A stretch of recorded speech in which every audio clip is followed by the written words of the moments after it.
YouTuber के इश्क 800 पृष्ठों में छपा एक कहानी संग्रह है, जिसमें साधारण सुनी सुनाई कहानियां नहीं, उच्च कोटि की मनोरंजक व ज्ञानवर्धक साहित्यिक रचनाएं हैं। आप अपने चैनल के लिए इनमें से किसी कहानी का वीडियो बनाना चाहें तो कॉपीराइट के लिए संपर्क करें 9811166943। शाम का समय था। प्रीतम एक प्रेम पत्र लिख रहा था। भूषण उससे मिलने आया। अंदर आते ही उसने अपने हाथ में पकड़ा प्लास्टिक का थैला प्रीतम के सामने रखा और जल्दी जल्दी कहने लगा, आज मैं कहानी सुनने के मूड में आया हूँ। तुम्हारा मूड बनाने के लिए थोड़ी विस्की भी ले आया हूँ। मैं बाथरूम होया हूँ, फिर आकर तुमसे कहानी सुनने का मूड बनाते हैं। और अपनी बात खत्म होने से पहले ही बाथरूम की ओर भाग लिया। कुछ ज्यादा ही प्रेशर में था। प्रीतम उसकी सादगी भरी शरारत देखकर मंद मंद हंसने लगा और भूषण से हुई अपनी पहली भेंट याद करने लगा।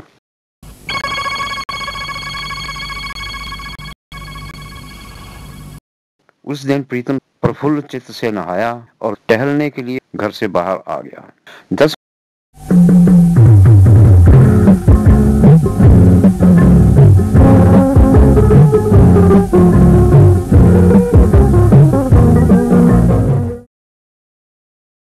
10 मिनट की पैदल मार्चिंग और सड़क के किनारे एक चाय का अड्डा दिखाई देने से उसके मन में एक कप चाय पीने की इच्छा उठी।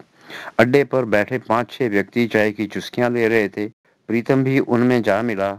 एक स्टूल खींचकर बैठ गया और काउंटर पर बैठे आदमी को एक उंगली उठाकर दिखाई तो उसकी नजर एक स्टूल पर बैठे हुए एक हंसमुख युवक पर पड़ी, जो अपने सामने रखी आमलेट खा रहा था। प्रीतम के मन में उससे बात करने की इच्छा उत्पन्न हुई तो उस युवक के मुखमंडल पर भी अनुराग प्रकट हो गया।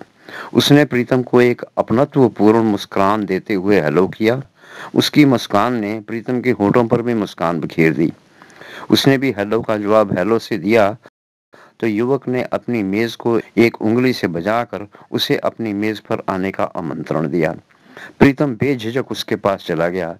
युवक ने अपनी बाकी बची आमलेट मुंह में डाली और अपना खुला हाथ आगे बढ़ाया और अपना परिचय दिया। मेरा नाम भूषण है, गुरदासपुर से आया हूँ, सीपी में नौकरी करता हूँ। प्रीतम ने उसका हाथ थामकर हाथ मिलाया। मैं प्रतिभाशाली युवकों को इन सभी कहानियों की नाट्य रूपांतर सीरीज में अभिनय करने के लिए आमंत्रित करता हूँ। इच्छुक संपर्क करें। तभी एक लड़के ने 2 गिलास चाय उनके सामने रखी। प्रीतम ने अपने बटुए से अपना विजिटिंग कार्ड निकाला और अपना परिचय दिया। मैं प्रीतम, एक यूट्यूबर और एक प्रेम सलाहकार, अपने भाई के साथ एक छोटे से शहर गुरुकुल से यहाँ अपने चैनल के लिए प्रेम कहानियां ढूंढने के लिए आया हूँ। भूषण ने चाय पीते हुए ध्यान से कार्ड को पढ़ा और पूछने लगा, प्रेमी सहायता केंद्र, प्यार की मुसीबत में फंसे पीड़ितों का सहायता केंद्र। प्रीतम ने जवाब दिया, बिल्कुल ठीक। तभी भूषण के फोन की रिंगटोन में एक गाना बजने लगा, आवारा हूँ, आवारा हूँ, या गर्दिश में हूँ, आसमान का तारा हूँ, आवारा हूँ। भूषण ने फोन देखा तो उसकी आंखें चमक उठी। हंसते हुए प्रीतम से कहने लगा, मेरी बहन शिल्पा, और जेब से हैंड फ्री ईयरफोन निकाल कर लगाए। फिर प्लान बदल दिया और स्पीकर ऑन करके फोन मेज पर रख दिया और शिल्पा से बोला, क्या कर रही है मेरी गुड़िया। दूसरी तरफ से किसी लड़की की आवाज आई, गुड़िया तो नाश्ता कर रही है, आज उसका किसी लड़के के साथ बैठकर कॉफी पीने का मूड बना हुआ था। सब्सक्राइब अवश्य करें। मुझे इससे भी ज्यादा मनोरंजक रचनाएं प्रस्तुत करने की प्रेरणा दें और इसे अपने परिचितों के साथ शेयर भी करें। धन्यवाद। कोई बॉयफ्रेंड तो है नहीं, सोचा अपने बॉय ब्रदर से ही बात करके काम चला लूं।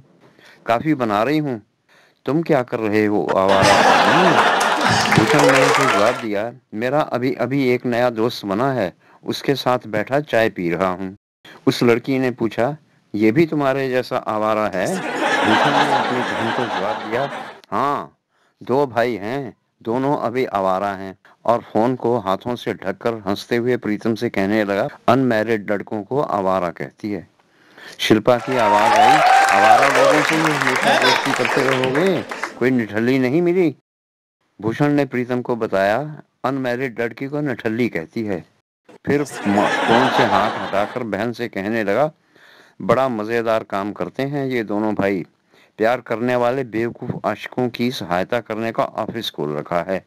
ये साहब बता रहे थे कि तरह तरह के ऊट पटांग प्रेमी आते हैं इनके पास। शिल्पा कहने लगी, इनके पास निठल्लियां भी तो आती होंगी, इनसे कहो तुम्हारे लिए एक प्यारी सी निठल्ली पकड़ दें। भूषण ने फिर से अपने फोन को हाथों से ढका और प्रीतम से कहने लगा, हो गई शुरू। अब अपनी सहेलियों में से एक एक को चुनकर उनकी स्पेसिफिकेशंस बताना शुरू हो जाएगी। और अपनी बहन से कहने लगा, निठल्लिए, मैंने नाश्ता करके ऑफिस जाना है, ऑफिस पहुंचकर फोन कर दूंगा, ठीक है? बहन ने धमकाया, ना किया तो कॉफी तुम्हारे सर पर डाल दूंगी। भूषण ने जवाब दिया, प्रॉमिस डार्लिंग, प्रॉमिस, पहुंचते ही फोन करूंगा, प्रॉमिस, याद रखना, कहकर शिल्पा ने फोन काटा। भूषण ने प्रीतम को बताया, बहन से गप्पे मारने में बहुत मजा आता है। फोन बंद हुआ तो प्रीतम की ओर केंद्रित हुआ, चाय का अंतिम घूंट लिया और प्रीतम से हाथ मिलाते हुए उससे अनुमति मांगी। मुझे ऑफिस जाना है, किसी दिन शाम को आपके यहाँ आ जाऊं तो ठीक रहेगा? और प्रीतम से अनुमति लेकर वह अपने ऑफिस के लिए चल दिया। इतनी देर में भूषण बाथरूम से बाहर आ गया। आते ही कहने लगा, पिछली बार मेरे सामने तुम दोनों भाइयों ने अपने किसी बहुत प्यारे दोस्त कृष्णा की चर्चा की थी, जिसकी प्रेम कहानी में आई मुश्किलें तुमने हल करके उसकी प्रेमिका से शादी करवाई थी। मैं तब से सस्पेंस में फंसा हुआ हूँ, वही कहानी सुनने आया हूँ। प्रीतम ने पूछा, बहुत जल्दी है? तो भूषण ने जवाब दिया, इमरजेंसी है। तो प्रीतम ने कहा, तो शुरू हो जाते हैं, शाम हो चुकी है, पैक बनाओ, चुस्कियां लेते हुए खाना बनाना शुरू करते हैं, साथ में कहानी भी शुरू कर लेते हैं। कुछ देर बाद प्रीतम, भूषण और बुद्धू तीनों विस्की के गिलास बनाकर खाना बनाने की तैयारी करने लगे। काटना कूटना वगैरह करते हुए पीने लगे।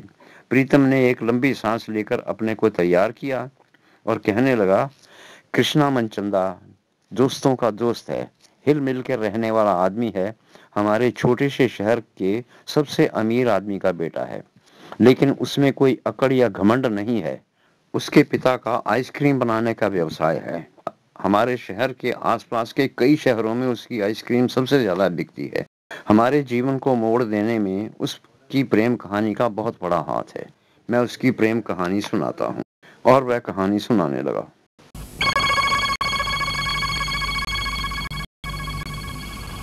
कृष्णा कुछ सोच में खोया कार में कहीं जा रहा था। एक दुकान के पास पहुंचकर उसने कार सड़क के किनारे रोकी और जल्दी से निकलकर चलने लगा तो सामने से आती एक आकर्षक युवती उसके पास से गुजरी। कृष्णा का ध्यान उसकी तरफ नहीं गया, लेकिन वह युवती उसके पास आकर रुकी और पीछे से उसके कंधे पर हाथ मारकर बोली, ए हेलो। उसकी तेज आवाज से कृष्णा चौंका और पीछे मुड़कर देखा तो एक अत्यंत मनोरम चेहरा और बड़ी बड़ी हरी नीली आंखों को देखकर देखता ही रह गया। युवती के सुडौल गुलाबी होंठ एक लय में हिले और कृष्णा को एक मधुर आवाज सुनाई दी, पर्स गिर गया है। उसकी आवाज इतनी सुरीली थी कि कृष्णा तो खो ही गया।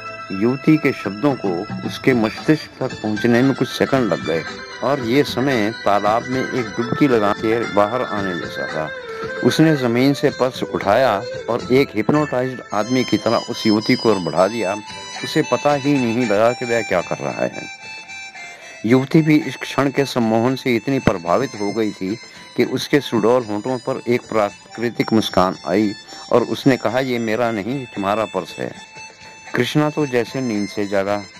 दिमाग तक बात पहुंची तो कृतज्ञता से उसे देखा और कहा, धन्यवाद, क्षमा करें, मैं कुछ और ही सोच रहा था। और स्तब्ध खड़ा उसका मनमोहक चेहरा देखता रह गया। वह कुछ कहना चाहता था लेकिन उसे कहने को कुछ सूझा ही नहीं। युवती भी लगभग उसी अवस्था में थी। 5-10 सेकंड का वह समय कुछ ऐसा था जैसे समय रुक ही गया हो। किसी तरह भूषण ने उस युवती को थैंक यू अगेन कहा। युवती खुलकर मुस्कुराई और आगे बढ़ गई। कृष्णा कुछ सेकंड बिना हिले खड़ा रहा। फिर उसे याद आया कि वह यहाँ क्यों आया था। ये कृष्णा की उस युवती से पहली भेंट थी। भाइयों, बहनों, मित्रों, प्रेमियों और प्रेमिकाओं, इससे आगे की कहानी अगली बार। यूट्यूबर प्रीतम की आगे की कहानी इससे भी कहीं ज़्यादा मनोरंजक है।